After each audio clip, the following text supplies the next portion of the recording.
The purpose of this video is to explain the Annotated Bibliography assignment sheet. Remember, the Annotated Bibliography is the first assignment in your MLA Profession Analysis paper. And I'm going through the assignment sheet in this video. However, if you don't know what an annotated bibliography is and it's not clear by the end of looking at this assignment sheet, please remember that you can go in the LMS, you can find an example annotated bibliography, and I will walk you through that example in the video here. Not this video I'm recording right now, not the one you're currently watching, but in this What is an Annotated Bibliography video, and there's a link to an example annotated bib. Okay, so what I'm doing in this video is I'm simply going through the assignment sheet and explaining it. I'm explaining the assignment. Later on, figure out what is an annotated bib by checking out that video and the example. Okay, so I like to just read my assignment sheets and then I pause and explain and elaborate on things where necessary. Basically, you guys will realize by the end of the class that you are going to get so much information, and that can be overwhelming at times, and I understand that, but I like to give you everything I've got. Okay, prompt and instructions. Now, I just want you to remember that these are sources for your MLA Profession Analysis essay. So if you have not already gone to that overview video for Unit 1, please watch it. You are writing a paper that's going to argue the accuracies or inaccuracies of a profession portrayed in a fictional movie or TV show. For example, you are arguing as to whether or not Mr. Feeney's character on Boy Meets World is an accurate portrayal of a middle school history teacher or a college professor or something like that, because I think he does both roles. So that's the goal. And if you want to preview the entire assignment, you can follow this link and it's going to take you to the whole paper that's due a while from now. I don't go over that whole paper because I think it's overwhelming to learn on that in week 1. But if you want to look at it, you definitely can. Okay. What you're going to do for this assignment, the first one, the annotated bibliography, is create an MLA formatted AB with all of the following source types. You need to have a source that is your primary source, which is your movie or TV show. We're going to talk about primary sources, I think, next week. You need to have a source that's written by an expert in the career field. So again, let's say you're doing that Mr. Feeney thing. Try to find a source written by someone who was a history teacher or a teacher.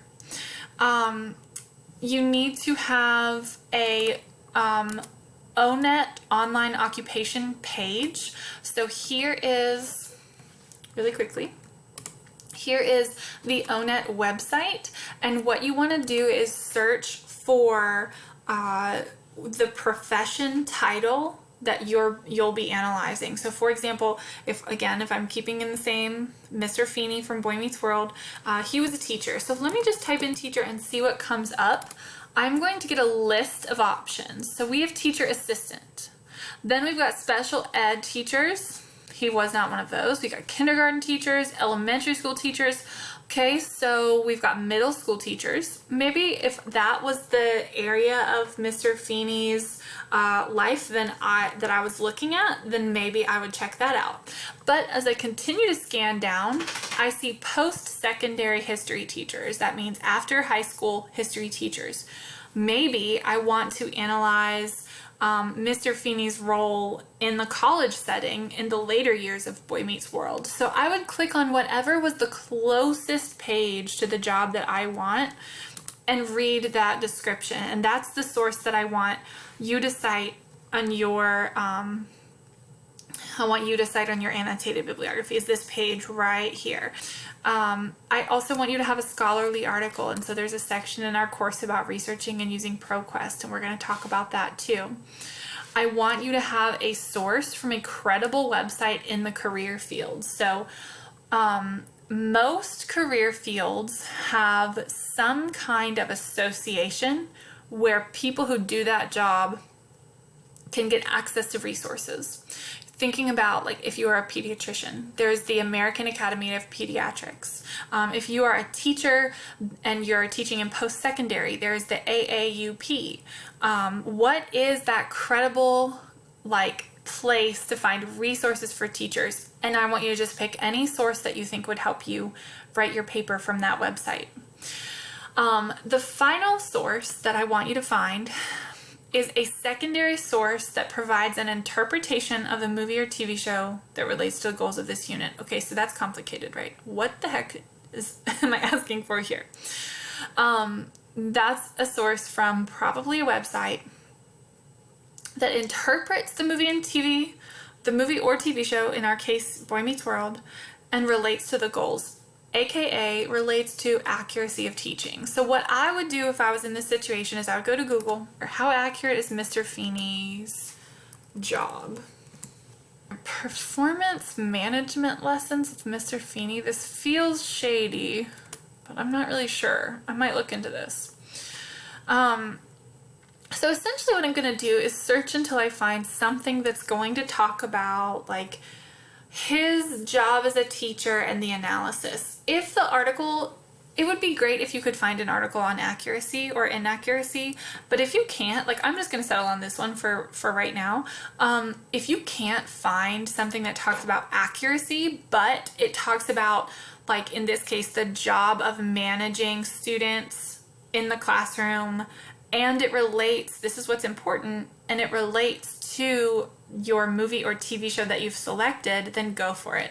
Like, this would be fine to put on the annotated bibliography if you're doing Mr. Feeney and Boy Meets World. So it does kind of look like there's somewhat of an accuracy claim here. The author says the lectures, referring to Mr. Feeney's lectures to Corey and his friends, the lectures include some valuable wisdom. There's a reason Mr. Feeney is known to be one of the best on-screen teachers in modern media, but anyone with experience managing people would have to disagree with his advice. So, you know, maybe it's accuracy, maybe it's a little bit of a tangent to accuracy, but things to think about.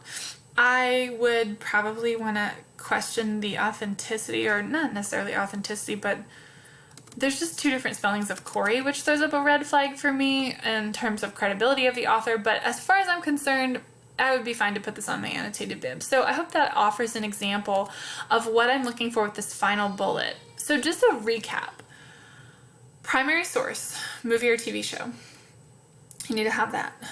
A source written by an expert, the ONET citation page, or the ONET occupation page, a scholarly article, a source from a credible website in the career field, and a source providing an interpretation that relates to the goals of this assignment. So that's like the 6 things you need to have on hand when you're starting your annotated bibliography.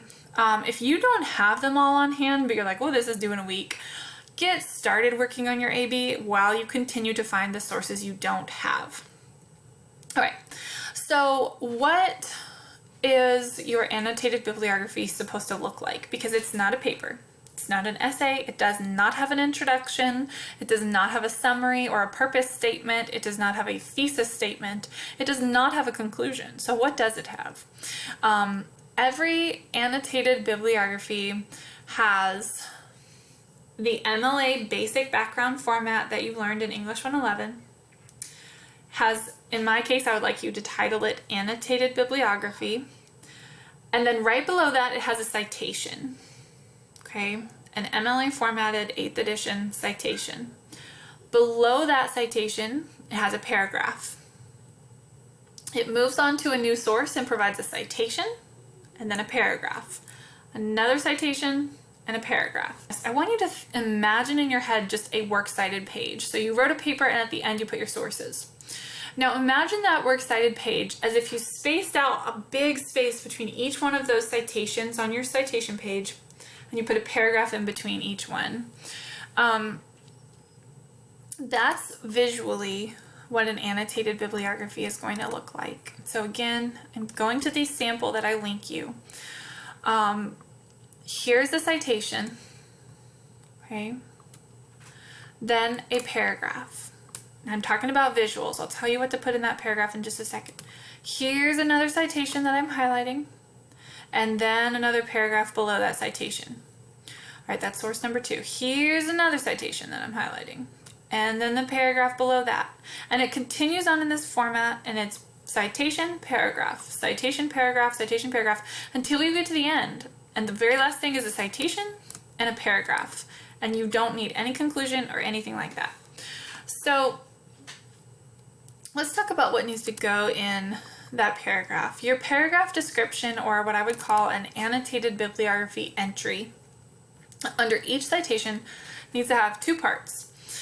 First, you need a 4 to 5 sentence summary of the source. Do not include any quotations, you are simply summarizing. And a 2 to 3 sentence evaluation or analysis of how you plan to use that source and what you're going to use from the source, written in your own words. If you're not really sure, I've broken it down to like a sentence by sentence, here's what you can do, example here, or maybe suggestion. In sentence 1, you could identify the title, the author, type of source, summarize the main idea, summarize 2 major details in sentences 3 and 4, explain how you'll use it, and elaborate on sentence 5. So if you need a structure specifically to follow, you've got it.